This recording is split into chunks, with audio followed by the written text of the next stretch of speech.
is completely different. You can be really like, I think I'm really good at in-person dating, and I'm not good at online dating because I don't want to put like I don't do it. Online dating is just like Instagram, like with your views and stuff. You have to know what clickbait, what's the best clickbait, what do girls want to see in your bio.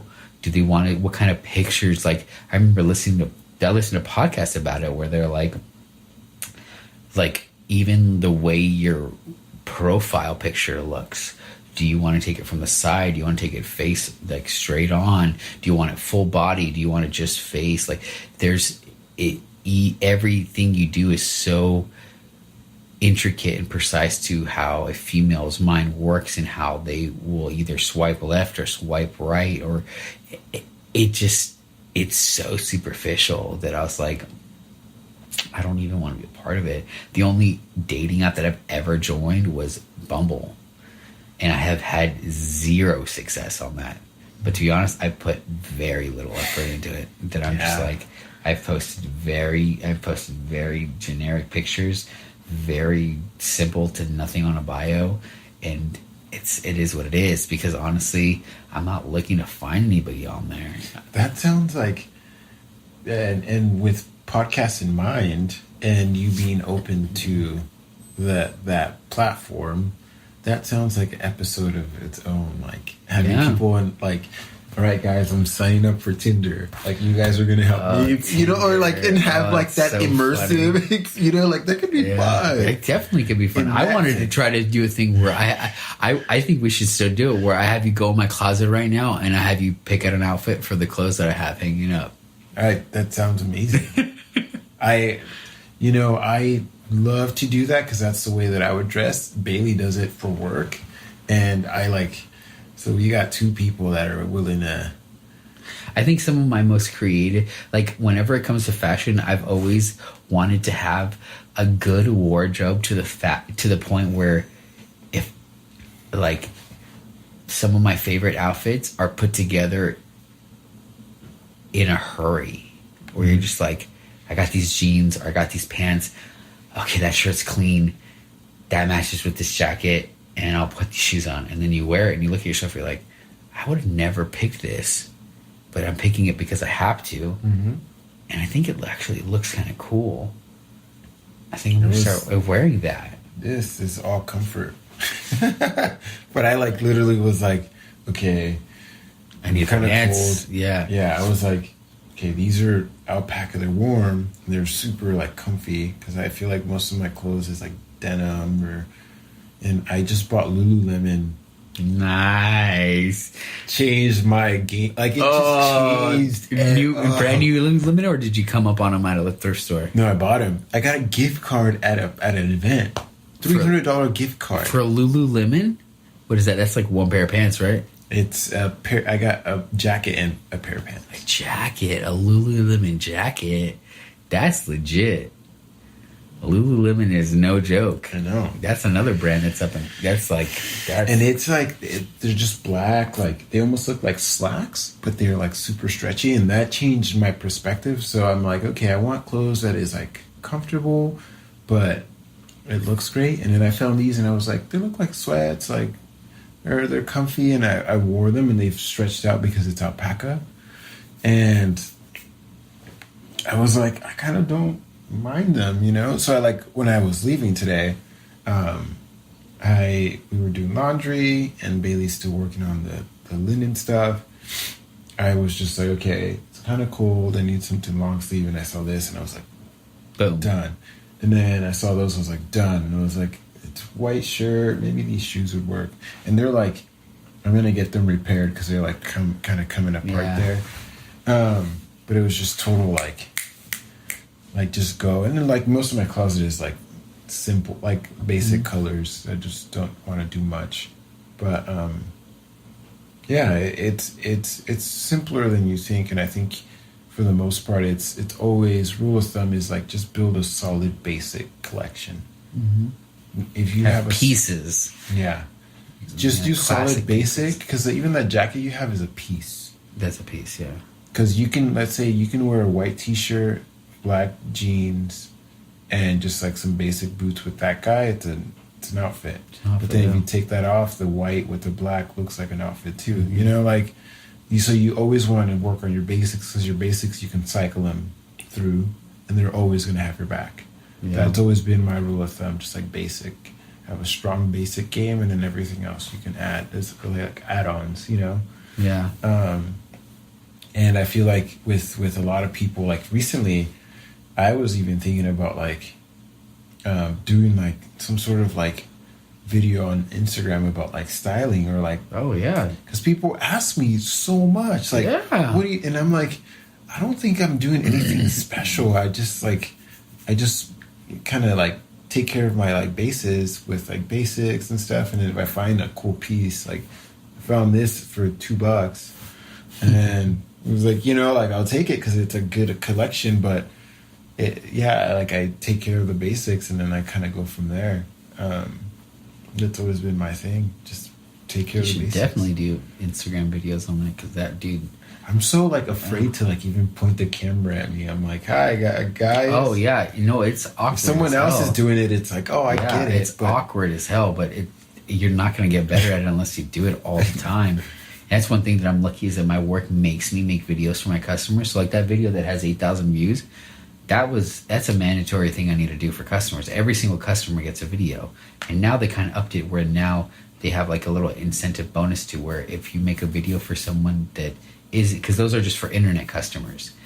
Now we're doing a bonus for anybody that comes in and does, like anyone that just like is a fresh up. They call them fresh up. So if you just walk on the lot, there's an incentive to do a video for them too. And so I'm forced to. I put out a video at least once a day, because of work. So I've had to get used to filming myself, and by doing that, that makes doing extra stuff, filming myself, a little bit easier, because it's just like a sport. The more you kick the ball, the more you shoot the basketball, the more you're going to naturally get better at it, because you do it every day and it becomes muscle memory. Just like with your fashion, sometimes I'm sure you don't even have to think about it. You're just like, this outfit's done. Where most other people would look in there and be like, oh God, I don't even know where to start. What is a t-shirt? Does this match with these pants? I don't know. But because if you do it every single day, it just becomes second nature. And you become better and better and better and better at it. Yeah, it's super uncomfortable, like to sit in a car and to talk to yourself, or to talk to a camera, and to do all that. But the more you do it, the easier it gets. The better you get at it, hopefully. I'm gonna figure it out for sure. You got a platform, you got a following. Yeah, it's small, but it's something. It's a start, man, because all you have to do is keep growing it and growing it and growing it. And before you know it, you have a lot of viewers. You have a consistent Dude, a basis. friend of mine, she hustled up. We were like kind of, both we were like aspiring to be models, and we were.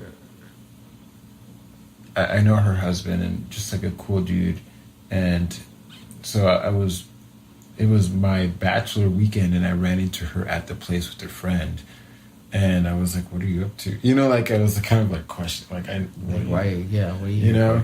But she behaved well and everything, which was cool. But after that we connected, and we were like, "Hey, like, I see that you're pursuing modeling. Like, what are you trying to do?" And I told her like, "Oh, I'm trying to like." I learned about like the follow-unfollow method. What's that? So a lot of people will find other like accounts that are very similar to theirs. So like, let's say if it's like for mine, I'll look for black male models, or like people that are trying to be models that have a lot of followers, and I'll go to their likes on their things, and I'll follow everyone on there. Oh. And then after like a day or two, I'll unfollow all of them, and I'll gain a ton of views, because people were like, oh, who's this guy that followed me? Let me see his page. If they like it, they'll follow me, because they follow this random dude that isn't as cool or something. So like I gained followers that way, and that's how I started. So you take all. If you have another black male that's very successful, you go on to their likes. Not like very like mid. Like you try to gauge it, so you're because like So you it's don't not have too far out, Yeah. but it's within grasp. Yeah. And then you follow all their people that like their video or photos, and then so you follow them, but then why do you unfollow them? Where does that come into play? How does that help? Or what does it do? A lot of times, like you just need kind of like when you promote, like people see your profile, Mm-hmm. and then they'll decide if they like it or not. Mm-hmm. So by you following them, the people look at your profile and decide if they want to follow you or not. Awesome if they do, if they don't, whatever. You go and unfollow everybody so that your follower count is like at a manageable rate, and then you go follow a whole nother batch of people. So when they look at your page, they're following you, but they can't tell that you unfollowed them because they still see the same number of followers. You get me? Okay. So it's like a constant shuffle, and you're constantly finding like the next 100, 200 people that you're like building, and then you unfollow and like back and forth. So you start building some followers like that. So eventually you have.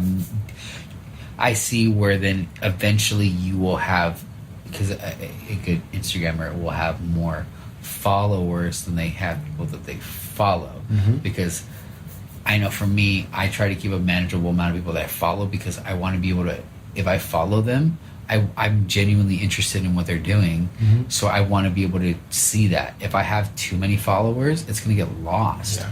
I'm going to have a bunch of stuff that I don't care about, Instagram stories that I'm just going to swipe on that I don't care about. And it's going to take me forever to get to the people that I actually genuinely want to know more about. That makes total sense. Mm-hmm. Wow. So like people do that. And even it's still like a good method, because if they don't follow you, they'll like your stuff, so you also gain likes. Likes, yeah. To become more relevant. Mm-hmm. So after talking to her about that, and we were both doing that, I kind of gave up on that method because it's time consuming. But she kept going at it, and then she hit a mark and like we were talking the other day, and she's like, yeah, I did it to the point where like it caught on. And are you still like pursuing that, or are you still thinking of doing that? I was like, I haven't really tried it in a little while. And she's like, you should do it again. I mean, you seem to have like the people that follow you like you. So I was like, oh, maybe not. But then I got signed, and I felt like my route is a little different, because Instagram isn't like my primary source. I'm like looking at more commercial work. Mm-hmm. But now you have a whole nother platform in order to, if you wanted to, because the way I view your situation is that by signing, you're having representatives that have connections that would take you a long time to get to. Mm-hmm. But because you have that platform and you've obviously signed to it, you have now the ability to try to capture that audience and also redirect them to your personal page. Just like that whole Jake Paul thing, where he was a Disney kid. He got the Disney audience to say, hey, you like this cheesy show I do, you like what I do, which that's fine. But if you really want to get to know me as a person, come check me out on this platform. And then that platform blows up to the point where it becomes almost more popular than the original platform that was bigger than it. And then you have a choice of going, do I still want to be working with this company that gets me this many deals, this much money, revenue, this, and I have to give them a cut because they get a cut, or I'm actually generating more money, more views, more everything off of this platform where I'm 100% in charge. There's no cut. It's me. I think Disney almost becomes a no-brainer. Yeah, man, you totally have that. That platform available to you, man. You have the ability to be able to take that and pursue what you're doing now, but always keeping that avenue. Like, how can I transfer this into the next thing, and what does that next thing look like? Yeah, That's a good. I don't even know what it looks like.